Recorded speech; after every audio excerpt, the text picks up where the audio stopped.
Gracias a ti por estar con nosotros. Saber para servir.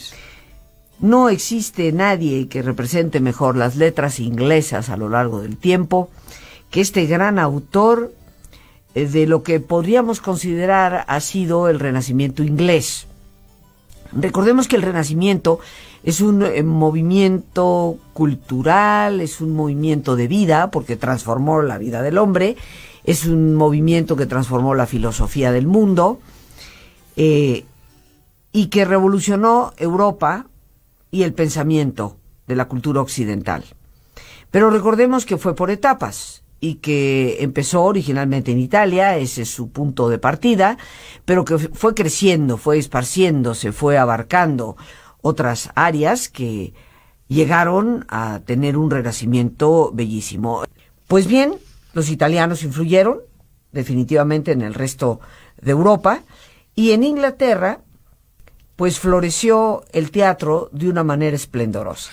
Si alguien lo representa, más allá de las polémicas que puede haber sobre ya no solamente la originalidad de sus obras, sino a veces hasta su propia existencia, es William Shakespeare. Como algunos de nosotros aquí en México lo conocemos porque hay una calle ahí por la zona Anzures, Shakespeare, para acabar pronto y rápido. Pero en realidad no se dice Shakespeare, se dice Shakespeare. Pero tú llámalo como tú quieras. El hecho es que William Shakespeare, para las personas de habla inglesa, está considerado el Cervantes de su idioma. Es el gran autor por excelencia. Escribió no solamente obras de teatro, escribió bellísimos poemas, sonetos, llamados sonetos.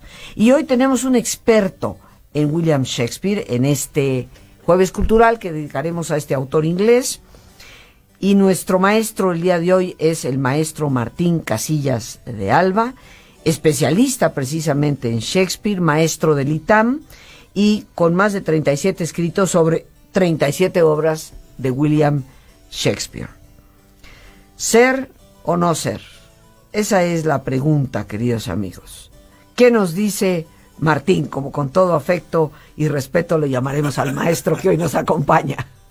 Martín, adelante. Bueno, mil gracias por la invitación, estoy encantado de estar aquí con ustedes. Bueno, hablar de Shakespeare es hablar de... Yo digo que he seguido el principio de aquel dicho que dice: el que a buen árbol se arrima, buena sombra lo cobija.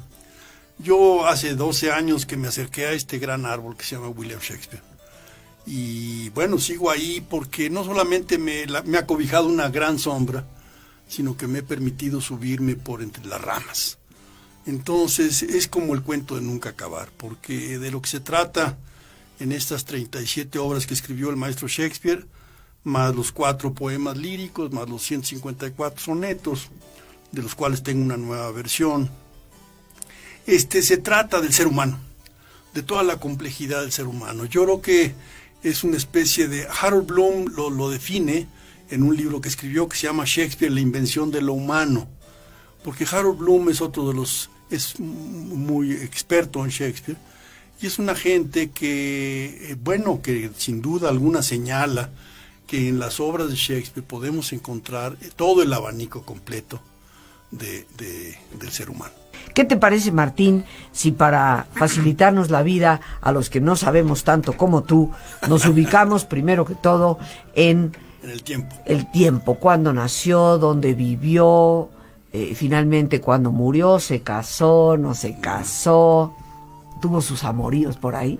Claro que sí, claro que sí. Mira, se sabe poco de la biografía de Shakespeare, ese es uno de los puntos, digamos, muy polémicos, digamos, de alguna manera. Pero de lo que se sabe es que nace en 1564 en un pueblo que se llama Stratford-upon-Avon, que sería como un poco como Tepatitlán, allá en los Altos de Jalisco, digamos. Un pueblo de comerciantes. Su padre fue una persona muy importante en ese pueblo, fue alcalde, digamos, y hacía guantes de piel de oveja. Y bueno, ahí creció Shakespeare. Parece que estudió en la primaria del pueblo, que en esa época ya había esos estudios, unas primarias vigorosísimas desde el punto de vista del conocimiento del latín y del griego, de la poesía y de todas estas cosas, en donde yo creo que Shakespeare allí agarró, se identificó, conoció, le gustó mucho, digamos, los clásicos romanos y griegos. Después hay una época oscura, ahí el padre entra en crisis, él desaparece de Stratford-upon-Avon. Y luego, la siguiente noticia que tenemos es que se casa a los 18 años con una mujer que le llevaba 7, 8 años más que él, Anna Hathaway, la cual le embarazó, ¿no? Entonces, en estas aventuras del verano, digamos, en ese Stratford-upon-Avon, por ahí se embarazó esta joven, Anna Hathaway, y tuvieron que casarse. O sea, él responde un poco con un matrimonio muy al vapor, digamos, ¿no? Y de ahí nace su hija Susana, la primera hija que tuvo. Se queda él en Stratford-upon-Avon y va recibiendo un poco la carga a los 18 años, la carga de lo que es mantener una familia.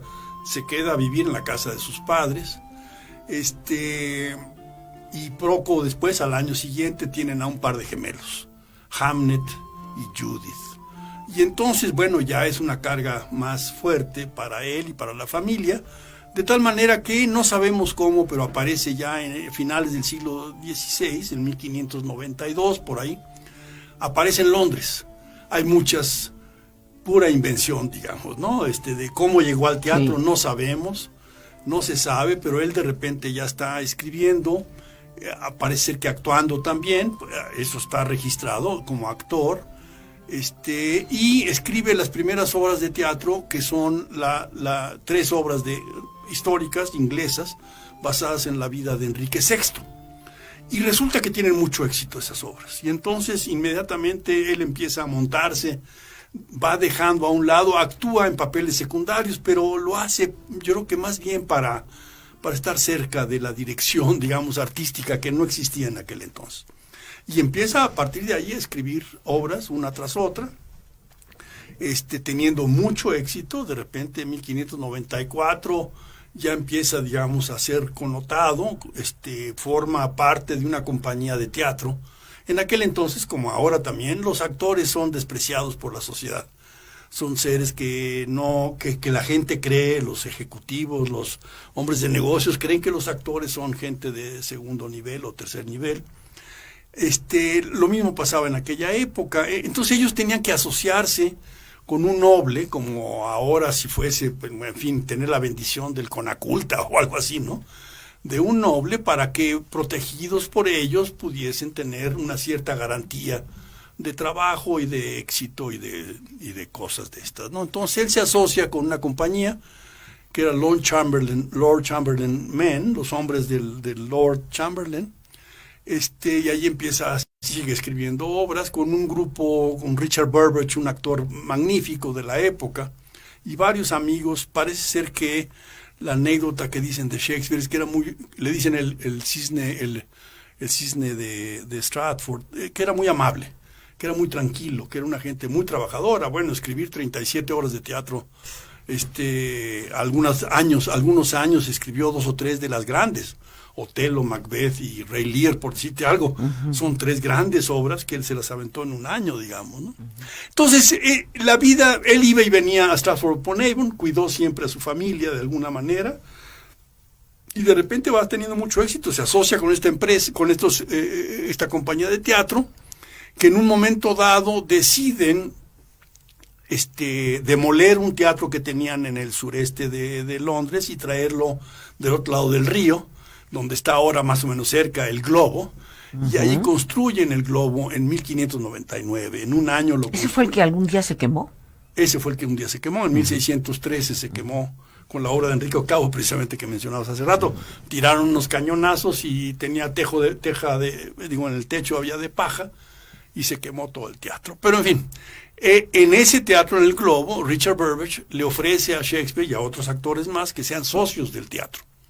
Entonces forman una sociedad con la cual empiezan a ganar el show business.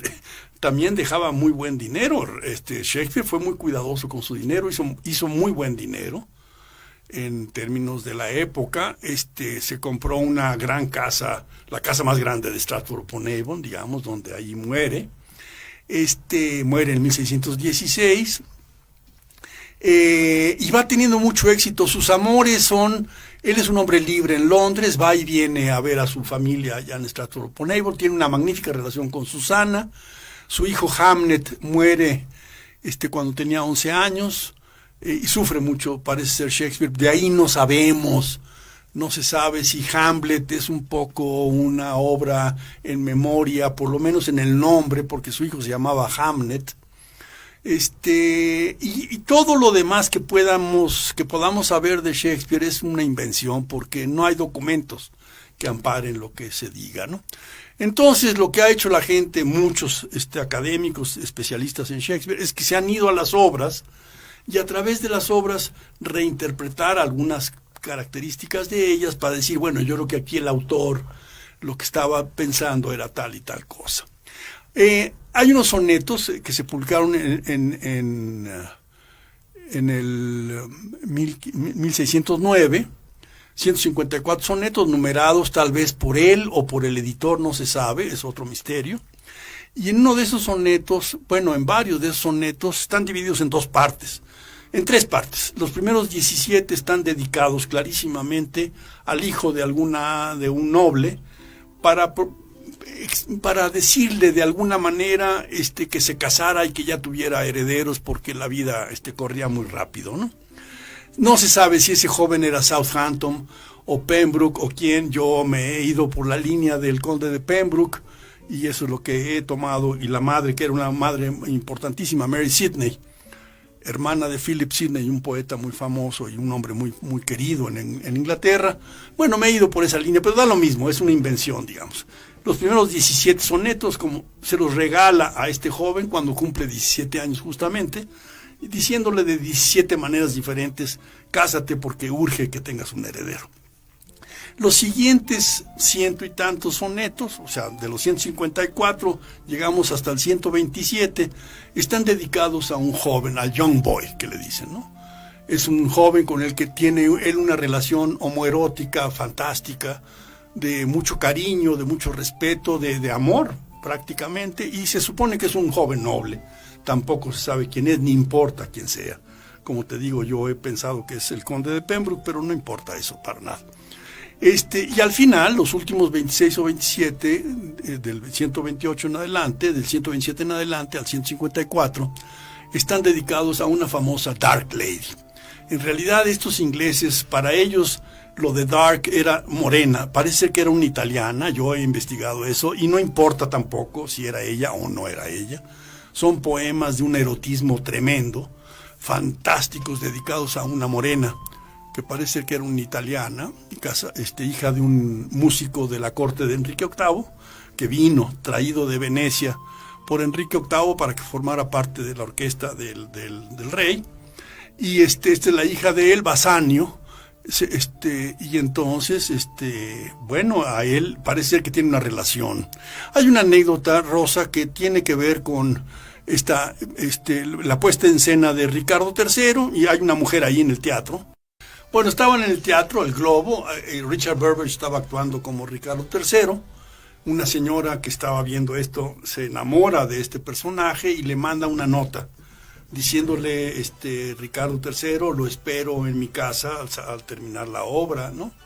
O sea, no al actor, sino a Ricardo III. A Ricardo III, que era el actor. Al personaje, sí, personaje, claro. Que era Richard Burbage en ese momento. Entonces Shakespeare, que estaba tras bambalinas, le entregan la nota para que él fuese el mensajero, lee la nota y dice que Ricardo III ni que nada, yo me voy con esta señora, pero encantado de la vida.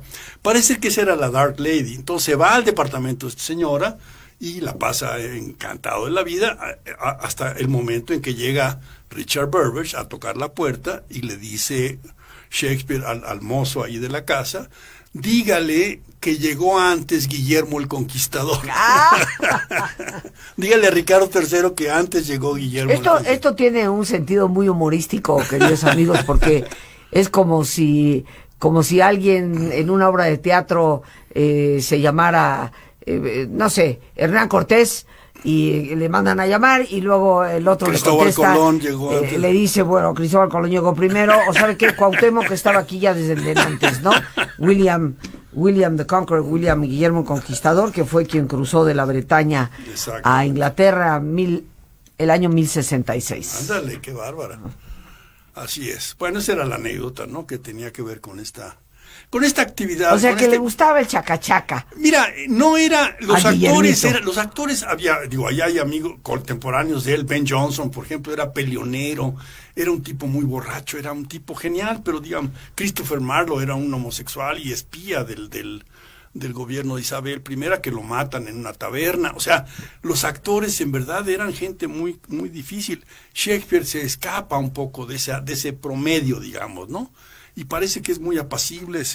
En un momento dado se va a vivir cerca de una comunidad de los franceses, aprende un poco francés, defiende a una hija de estas gentes que hacían cosas allí en Inglaterra. Los franceses, como los mexicanos en Estados Unidos, no eran muy queridos, que digamos, había problemas, ¿no? De que no querían a los inmigrantes.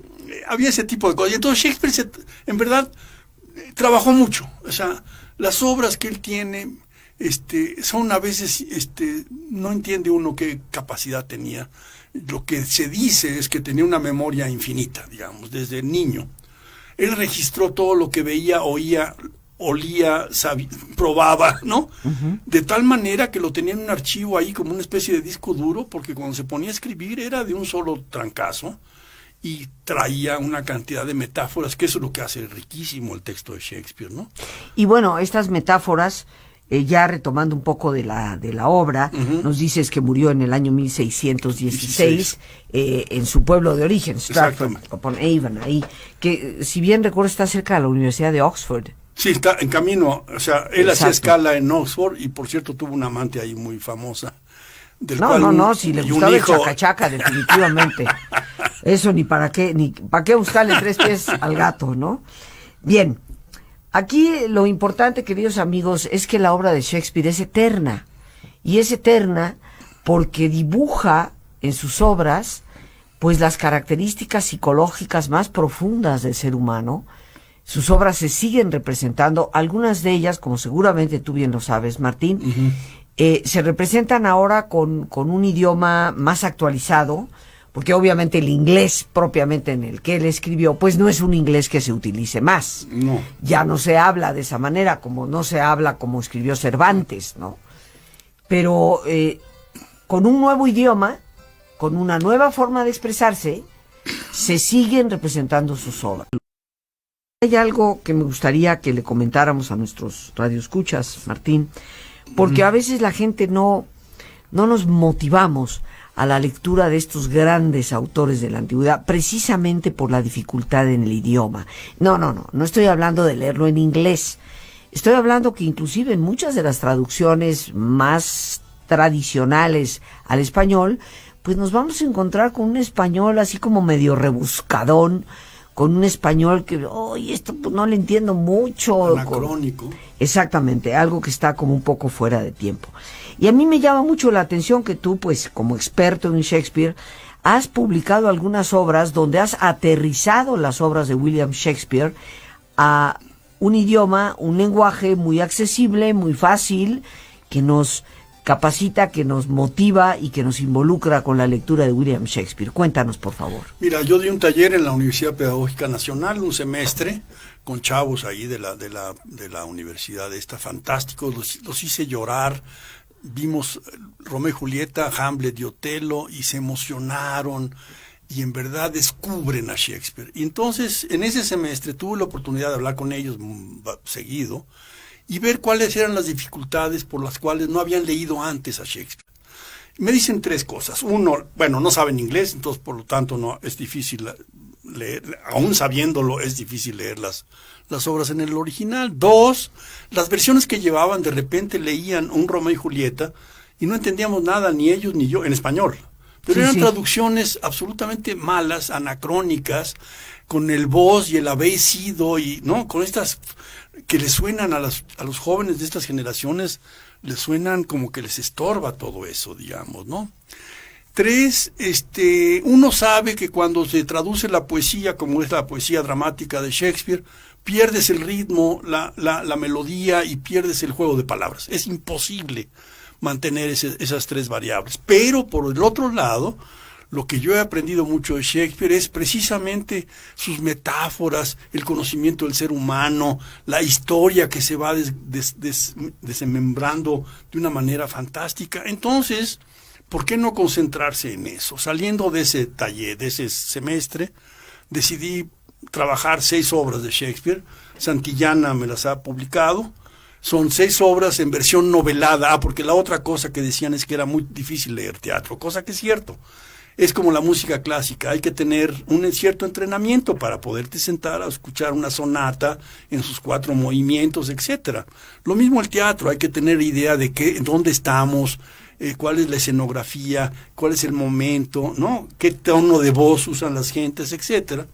Entonces, para eliminar eso, y que yo digo que leer teatro es como caminar en el empedrado, a mí me encanta leer teatro y soy bueno para eso, pero después de mucho entrenamiento. Y aquí la cosa es acercarse al público con las obras de Shakespeare, que en verdad son riquísimas en su contenido sustantivo, que es el ¿Cómo ser las humano. podemos buscar? Vamos a la librería y preguntamos qué. Santillana, se llaman Las historias de Shakespeare. Las historias de Shakespeare. Son 6 títulos: Romeo y Julieta, Enrique V, Julio César, Antonio y Cleopatra, una comedia que se llama Como les guste, y Macbeth, el lado oscuro del poder. Así. Cada una tiene un subtítulo, es una versión novelada, libre de mi parte, en un español como el que usamos aquí en México, y con ciertas libertades que me permito porque uno de los éxitos que yo he tenido, Rosa, en mi vida para entender a Shakespeare, es de alguna manera interiorizarlo. Es decir, Stratford-upon-Avon, cuando lo leí con mis amigos, un grupo de amigos que nos juntamos en mi casa durante 4 años, cada 15 días para leer las obras de Shakespeare, yo ahí les decía, pero ¿por qué Stratford-upon-Avon?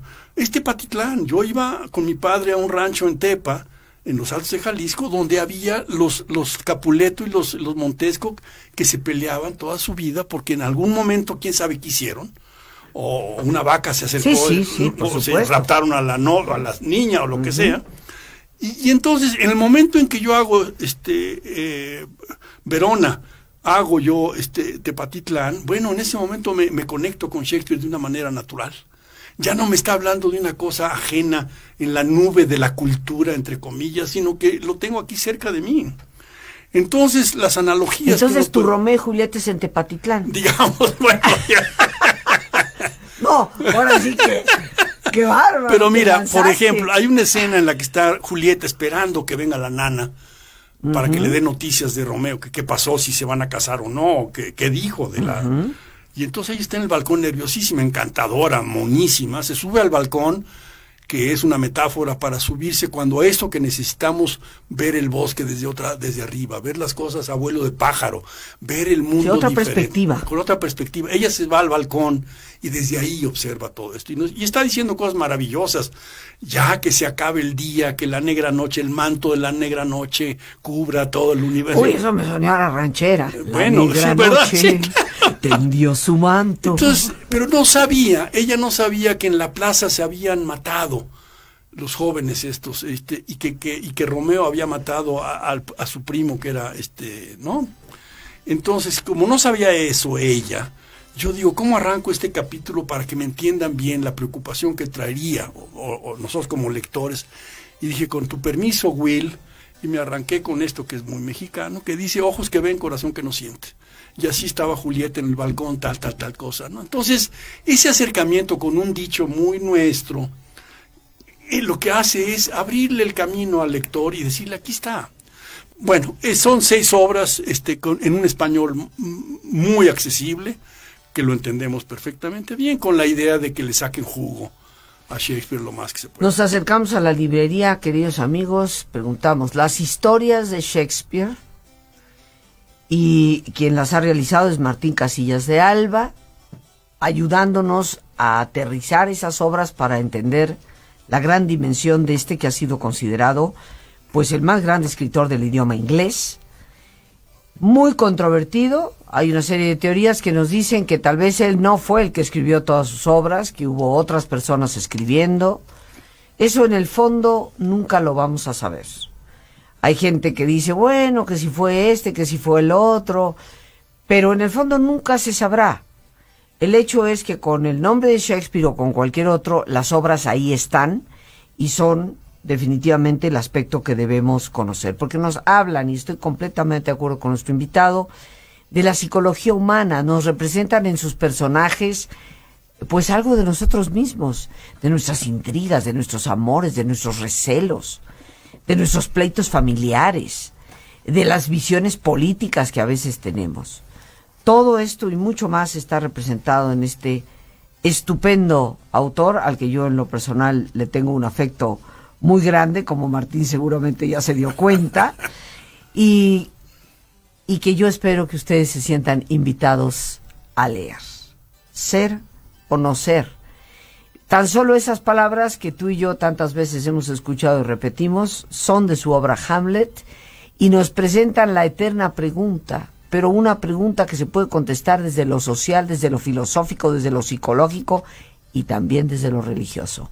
Las gracias a nuestro invitado, el maestro Martín Casillas de Alba. Las gracias a Dios, por supuesto, por el espacio que nos permite compartir. Y a ti, el más importante de todos, una vez más, gracias, muchas gracias por tu paciencia al escucharme, por ayudarme siempre a crecer contigo.